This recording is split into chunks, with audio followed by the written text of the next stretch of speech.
Pessoas que tiveram a vida transformada por Deus. Verdadeiras histórias de conversão rumo à vida. É isso que você encontra aqui no programa 180 Graus, o Ponto da Virada, que começa agora.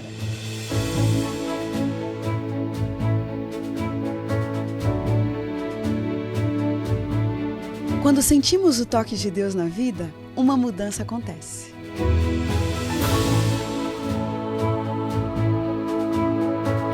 Surge à nossa frente possibilidades de felicidade plena. O toque de Deus restaura, renova, refaz.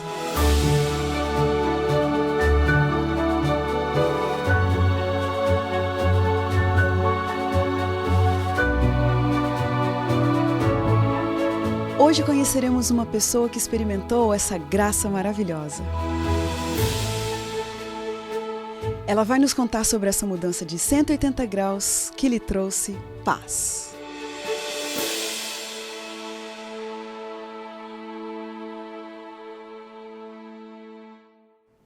Beleza, dinheiro, fama, carreira no exterior, viagens, tudo isso ele teve de sobra.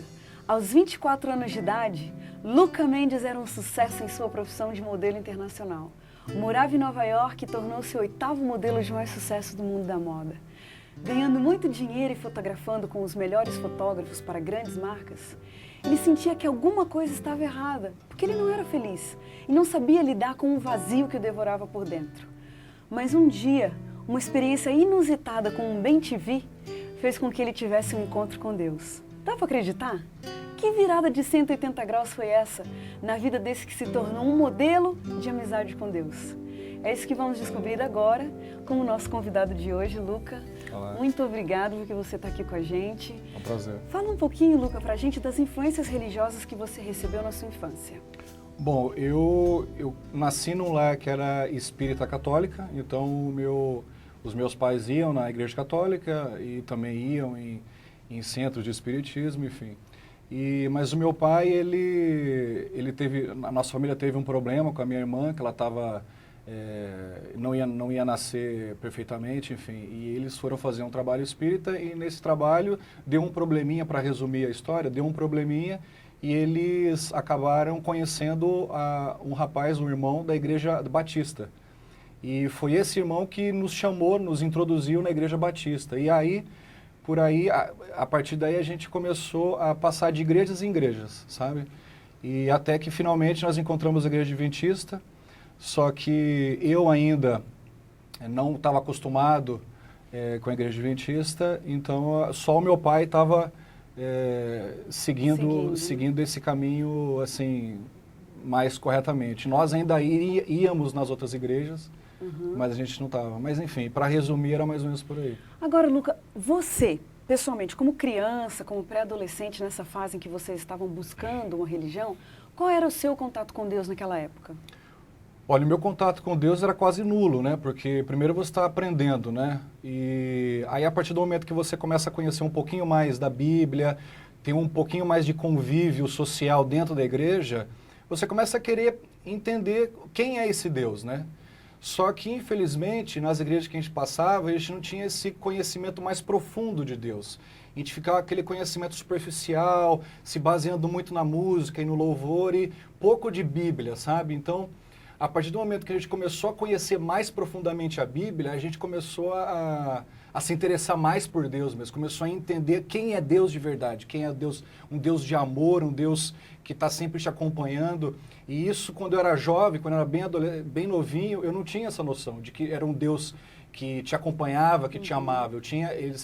Nas outras igrejas, eles me ensinavam que Deus era um Deus assim que deveria ser respeitado e só isso, sabe? Que se você quisesse fugir do inferno, você deveria respeitar a Deus e só isso, basicamente isso. Não precisava ter uma fidelidade, nada mais. Qual era a realidade da sua vida, Luca, aos 24 anos de idade? Aos 24 anos de idade, eu estava no auge da minha carreira. Eu era um modelo internacional, como você falou. E eu morava com a minha namorada em Nova York e a gente viajava o mundo todo. Agora, só para a gente saber um pouquinho assim os caminhos, né? Como que aconteceu? Só pontua pra gente essa coisa de você chegar a ser um modelo internacional morando em Nova York. Eu, com 18 anos, eu fui convidado por uma agência de Milão, que foi até São Paulo. E eu estava numa agência em São Paulo e esse booker de Milão, esse agente de Milão, falou assim, eu quero você na minha agência. E a partir daí eu comecei a trabalhar como modelo. Eu tranquei a minha faculdade, eu estava fazendo Direito na época. Eu tranquei a faculdade, meu pai liberou para eu ir, eu fiquei feliz e fui. E a partir daí a gente começou a viajar o mundo todo, trabalhando. E aí depois de um tempo eu tirei como base Nova York, eu fiquei morando em Nova York com a minha namorada. E quando eu tinha 24 anos já estava no auge da minha carreira já. Então, que sentimentos que te acompanhavam? Porque para muita gente que é brasileiro, que está assistindo a gente agora, muita gente de repente tinha esse sonho, talvez na vida ou ainda tem, né? E pensa o seguinte, uau, uma pessoa que chega a morar em Nova York como modelo internacional não pode ter motivo nenhum para não ser feliz. Exatamente. E olha, eu recebo até muitas perguntas de mães que têm os filhos que são adolescentes, são jovens, querendo entrar nesse mundo. E eu aconselho sempre a não entrar, porque primeiro que o mundo da moda hoje ele está muito corrompido. E segundo que já não dá mais para um cristão, sabe, entrar nesse mundo e continuar em comunhão com Deus. Até por isso que eu parei, porque para mim fazia muito mal, sabe? Os homens olham para os atores da novela e por mais que eles falem assim, eu não quero assistir novela, eles parece que querem ser como eles, as mulheres querem ser como elas. E só que eles não sabem que por trás de toda essa fama, de toda essa história de sucesso, existe uma pessoa que é como eu e você, só que muito mais triste. Agora, como que você explica essa tristeza que você sentiu aos 24 anos? Pois é, quando eu era bem jovem, bem criança ainda, eu já tinha planejado a minha vida. O meu pai, ele sempre nos ensinou a ser o primeiro, sempre o primeiro. Ele era uma pessoa extremamente capitalista e estava certo, sabe? Nesse sentido de não conhecer Deus, não conhecer muita coisa da Bíblia, ele nos apresentava um mundo de uma forma que deveria ser assim, a gente procurar dinheiro, procurar o sucesso, procurar ser sempre o primeiro. Então eu procurava isso e finalmente eu consegui. Na minha carreira eu consegui atingir um dos maiores pontos que alguém poderia conseguir. Só que o problema é que como o mundo te ensina que ali está a felicidade, ali está no sucesso, na fama, do dinheiro, ali está a felicidade, a gente procura e quando a gente chega nesse ponto, a gente fala assim, bom, agora eu vou ser feliz, agora eu vou conseguir finalmente ser feliz. Só que a partir do momento que você chega e você visualiza tudo aquilo, você está naquele ambiente, você percebe que você é a mesma pessoa. Você não é aquela pessoa que criaram para você, sabe? Que você vai ser feliz quando você for famoso. Quando você tiver um carro do ano, um carro importado, você vai ser feliz. Quando você tiver uma casa na praia, um prédio de um apartamento de 5 milhões de dólares, você vai ser feliz. Só que o problema é que quando você adquire tudo isso, você percebe que existe ainda essa ânsia dentro do seu coração por algo que você não sabe o que é na verdade. Que é maquiado pela sociedade e que ninguém fala para você. E só quando você chega naquele ponto que eles percebem, que você percebe que é uma mentira. O que você começou a fazer nessa fase que você estava longe de Deus e você disse que não tinha ainda um contato muito forte com Deus? O que você começou a fazer, já que você alcançou o que todo mundo dizia que era o segredo da felicidade e a felicidade não estava ali? Que saídas você começou a experimentar? Bom, primeiro eu analisei a minha vida e falei, por que eu estou vivendo? Né? Por que eu acordo pela manhã, respiro, sigo o meu dia? Porque o meu dia é basicamente como o dia de todo mundo. Você acorda pela manhã, toma o seu café da manhã, vai para o trabalho, almoça, volta a trabalhar, vai para sua casa, vai dormir. Ou se não, assiste jogo de futebol ou uma novelinha antes de dormir. E para quê? Para o dia seguinte você fazer tudo outra vez. Então eu fiquei pensando, será que é isso? Será que é só para isso que eu estou vivendo? Será que é só para isso que eu nasci? Tem que ter alguma coisa a mais. Só que eu comecei a analisar a minha vida e percebi que eu tinha tudo o que um ser humano normal gostaria de ter, só que eu ainda não tinha satisfação, eu ainda não era feliz. Então eu falei, o que está faltando para mim? O que está faltando para mim? E foi aí que voltei para o Brasil, com a esperança de alcançar essa resposta, e foi que eu percebi que depois de uma análise profunda na minha vida, que a única coisa que estava faltando para mim era Deus. Olha. E eu falei, espera um pouquinho, mas Deus... Sabe, essa coisinha tão pequenininha que na minha mente era isso, uma coisa tão pequenininha, será que só isso está fazendo essa diferença? Não é possível. Então foi aí que eu comecei a procurar Deus, foi aí que eu comecei a voltar a procurar Deus. Primeiro, quando eu estava sozinho em casa, eu aproveitava e falava assim, Deus, se você existe, aparece para mim. E nada acontecia. E eu fiquei uma semana, 2 semanas, 3 semanas tentando achar Deus dessa maneira, sabe? Quer dizer, você estava querendo uma experiência real com Deus. Com certeza, porque a gente liga a TV e vê um monte de canal ali de pessoas que falam, não, que Deus é isso, que Deus é aquilo, tá, mas o que é verdade e o que é mentira? Quem pode me falar isso? Porque eu estou cansado. Eu estou cansado de ver uma pessoa vir para mim e falar assim, ó, Jesus é assim, ó, Deus é assim, ó, que tal Deus é assim. E eu falo, o que é verdade e o que é mentira? Eu quero saber. Quem pode me explicar? Luca, conta pra gente o que é que um passarinho, que um bem-te-vi tem a ver com o seu encontro com Deus? Bom, depois de começar a procurar Deus em várias igrejas que eu tinha passado durante a minha infância, eu percebi que eu não ia conseguir só procurando dentro da igreja, sabe? Então foi aí que eu comecei a discutir com Deus. Falar, será que você existe mesmo? Será que eu não estou ficando doido? Será que eu não devo voltar só para Nova York e seguir a minha vida?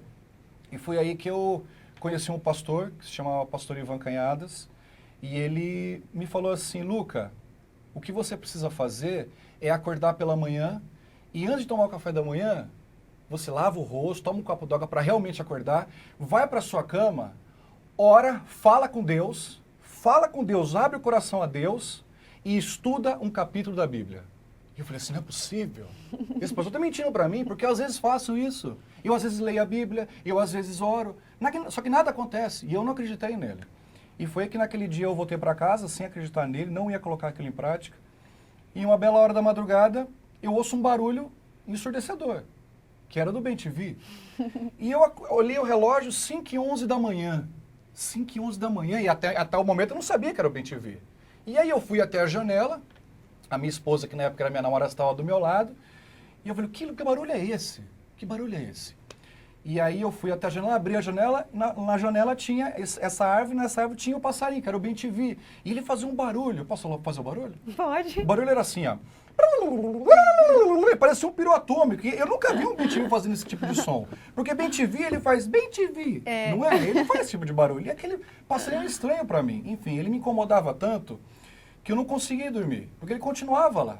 Eu voltava na cama para dormir, só que ele continuava lá. Então eu tinha que descer até o térreo, até o jardim, abrir a porta do jardim, ir até a árvore, balançar para ele poder ir embora. Só que daí, quando eu volto para a cama, você não consegue mais dormir, certo? E isso continuou acontecendo durante mais ou menos 2 semanas. E eu ficava com aquele bicho na minha cabeça.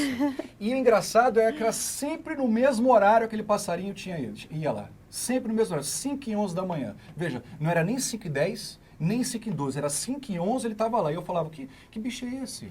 Será que ele tem algum relógio de pulso? Porque não é possível, ele está precisamente 5h11 lá. E cantava, era histérico. Enfim, eu não conseguia dormir quando eu voltava para a cama e aquilo me destruía, porque eu não tinha um horário fixo para acordar. E eu vivia como vegetal durante essas 2 semanas, até o momento que, na última vez eu desci e falei assim, depois de espantar o passarinho, eu voltei para a cama e eu falei assim, quer saber? Eu vou ajoelhar aqui e alguma coisa vai acontecer, porque não é possível. Depois aquele pastor ter falado para mim que eu preciso acordar pela manhã, falar com Deus e estudar um capítulo da Bíblia, eu não estou fazendo isso, e de maneira miraculosa começa a aparecer esse passarinho. Não é possível que isso é uma coincidência. Então eu vou ajoelhar aqui e alguma coisa vai acontecer. E não deu outro, eu ajoelhei e eu fechei o olho. Vamos esperar um segundinho, bem nesse momento a gente vai interromper 1 minutinho a nossa conversa. Daqui a pouquinho, no próximo bloco, a gente vai ver. E o que será que aconteceu? Qual foi, de fato, a mudança que aconteceu na vida do Luca a partir dessa experiência? E depois dali, quais os obstáculos ele teve que enfrentar? O que significa mesmo ter uma experiência concreta com Deus? Daqui a pouquinho, depois do intervalo, a gente se fala.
programa 180 Graus, o Ponto da Virada está de volta.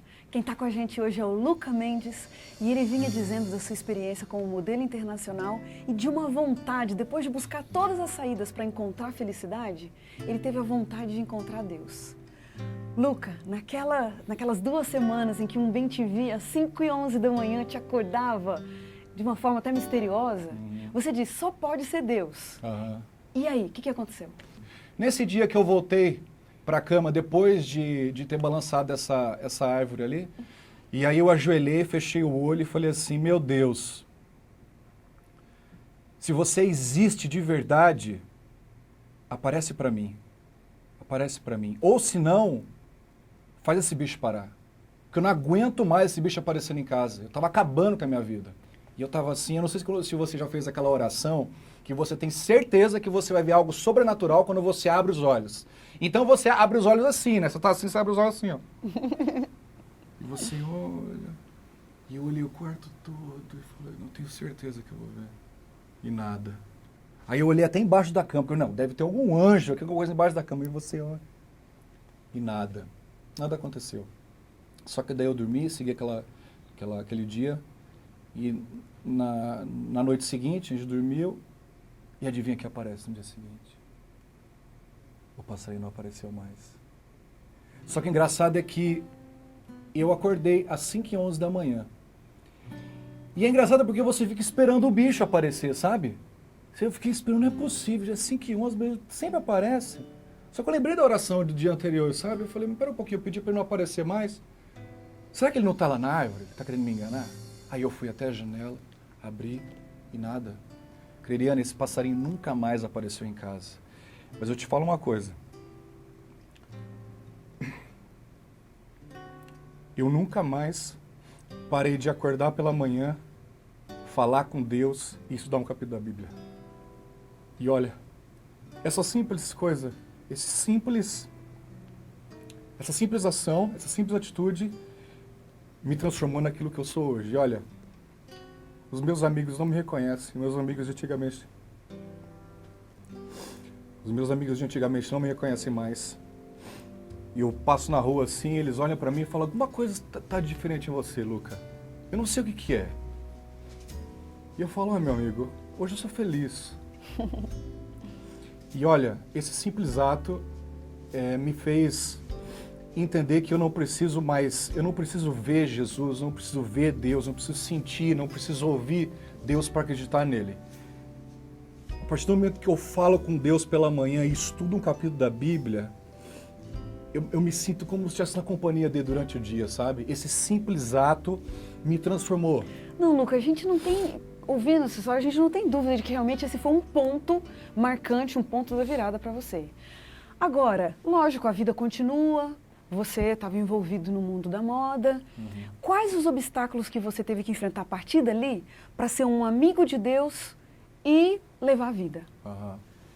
Bom, a partir do momento que eu comecei a seguir a Deus de verdade mesmo, comecei a sentir essa satisfação que eu não sentia há muitos anos, eu ponderei, coloquei na balança a minha vida como modelo e a minha vida em comunhão com Deus e falei, não vale a pena continuar com a minha vida profissional de modelo. Por quê?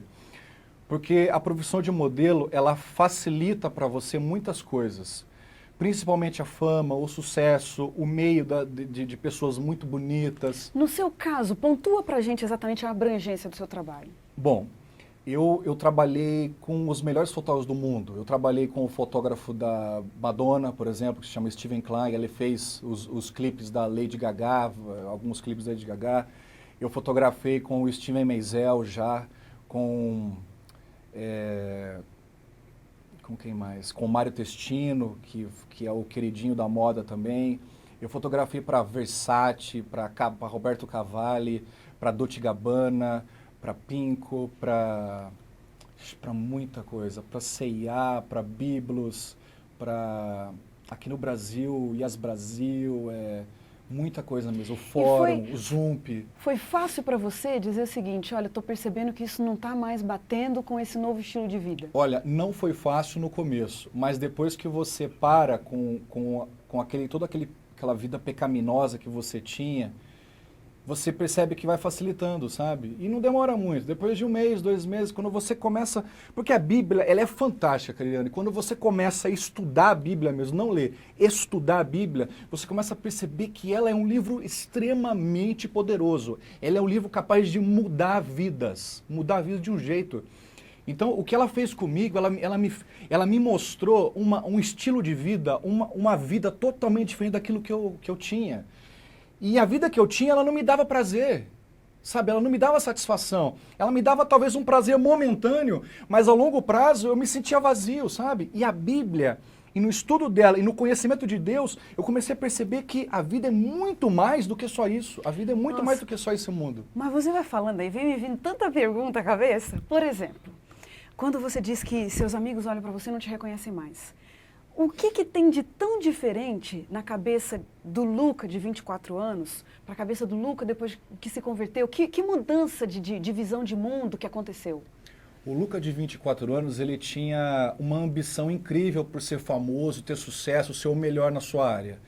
Eu tinha recebido um convite, inclusive, para fazer um programa, um seriado na época que estava começando, que se chamava Lost. Eu não sei se você conhece esse programa. E era para mim fazer a participação que tinha um brasileiro lá, era para eu fazer. Só que no dia seguinte eu não fui, porque eu já estava totalmente insatisfeito com essa coisa toda, sabe? Então, os meus amigos de antigamente, eles gostavam de mim porque eu era arruaceiro, eu era uma pessoa que vivia bebendo, uma pessoa que não tinha apego a nada, sabe?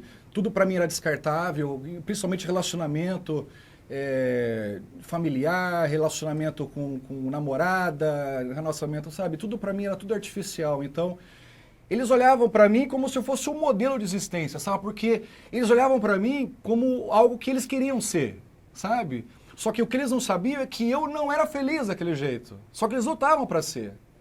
Então, hoje em dia, quando eles me encontram, e eu falo para eles assim, olha, eu sou feliz assim, eles não acreditam. Ele fala, não. Eu, por algumas vezes, fui até convidado a fazer novela numa rede aí grande, de emissora grande, e eu também não rejeitei também. Então, tudo isso fazia com que os meus colegas falavam assim, Luca, o que você tem, cara? Você está ficando fanático. Eu falava, a palavra não é fanático, a palavra é paixão. Sabe, quando você se apaixona por algo que você não conhecia, é algo muito... ele preenche você, sabe? Então, é essa coisa aí também que é misteriosa, né? Essa coisa da conversão, é impressionante isso. Fala pra gente, Luca, o que significa estar apaixonado por Cristo? Olha... é possível isso? É muito possível. Eu sou apaixonado por Cristo há mais de 6 anos hoje. E eu te falo, Jesus, ele é... Você vê, eu sou uma pessoa muito dura, Cariane, sabe? Eu sou uma pessoa assim que... muito racional, não me emociono facilmente, mas para você entender, quando eu toco no nome, olha como é que eu fico. Então, assim, é algo muito forte dentro de mim. Ele veio de um jeito na minha vida, Deus entrou de um jeito na minha vida, que é como uma... E é uma paixão assim que alguns até... perguntam assim para mim, Luca, como que você consegue ter esse primeiro amor? E eu falo, meu amigo, esse negócio de primeiro amor, isso aí não deveria existir no meio do povo cristão, porque o primeiro amor é único. Se você teve o primeiro amor e não ama mais, significa que você não amou, entendeu? Então, eu hoje amo a Deus desde o começo e a minha paixão por Ele só vem crescendo, porque hoje ele é quase tateável para mim, sabe? Então, é muito possível, sim, você ser apaixonado por Deus, só que para isso acontecer, você precisa ter um relacionamento sólido com Ele, como qualquer área na sua vida. Não somente como você se relaciona com a sua esposa, com seus amigos, com os seus pais, com os seus filhos. Quando você se relaciona dessa forma com Deus, andando com Ele 24 horas por dia, você percebe que Ele é muito vivo do seu lado, você percebe que Ele te influencia, que Ele te mostra o caminho certo. Mas só que essa comunhão, ela exige um pequeno esforço no começo. Como eu te falei, a minha comunhão, ela começa de manhã. É de manhã que eu vou ali na cama, eu antes de tomar o café da manhã. Antes de qualquer coisa, eu vou ali nos pés da minha cama e falo assim, meu Deus, me ajude nesse dia que você sabe o que vai acontecer comigo. Me proteja, me inspire e estudo o capítulo da Bíblia, porque eu quero que Deus fale comigo através da Bíblia também, nessa resposta. Luca. E durante o dia, eu vou mantendo essa comunhão com Ele. E por causa disso, esse é o segredo de ter uma paixão com Jesus. Quando Olha, você tem comunhão. A única forma que eu tenho para dizer é o seguinte, que história linda. Não tem mais o que dizer. Bom. A gente tem umas perguntinhas aqui, um ping-pong no nosso programa. Fala pra gente o que vem à sua mente quando você ouve a palavra vida. Deus, com certeza. Sucesso. Sucesso está com Jesus no céu. Dinheiro. Dinheiro... Puxa, dinheiro... Infelizmente necessário, mas não tanto quanto a gente pensa. Pecado. Pecado é quando você se afasta de Deus. Um privilégio. Um privilégio. Privilégio, eu acho que ter a minha esposa do meu lado hoje. Um medo. Medo. Medo de não atingir a expectativa de Deus na minha vida. Uma grande verdade. Só Deus pode satisfazer o ser humano, nada mais. Uma grande mentira.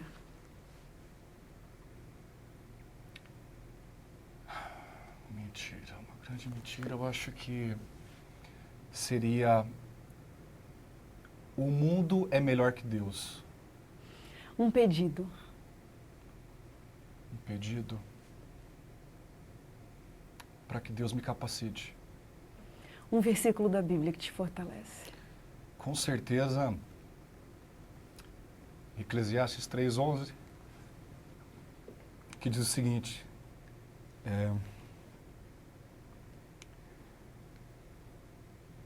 que Deus colocou a eternidade no coração do homem, sem que ele percebesse. E eu acho que somente Deus é eterno. E quando ele fala isso, ele fala que o homem tem um vazio dentro do coração que somente ele pode preencher. E quando você não preenche esse vazio com Deus, com comunhão com Deus, você começa a procurar no mundo algo para preencher. Só que, infelizmente, não vai te satisfazer. Luca, eu me sinto muito honrada e abençoada de ter esse privilégio de ouvir a sua história. Muito obrigada porque você Que veio bom. aqui. E a gente termina o programa 180 Graus, o Ponto da Virada, feliz por esse testemunho tão maravilhoso. E como diz o texto bíblico, era preciso que nos regozijássemos e nos alegrássemos, porque esse teu irmão estava morto e reviveu, estava perdido e foi achado. Que Deus te abençoe, um grande abraço e até o próximo programa.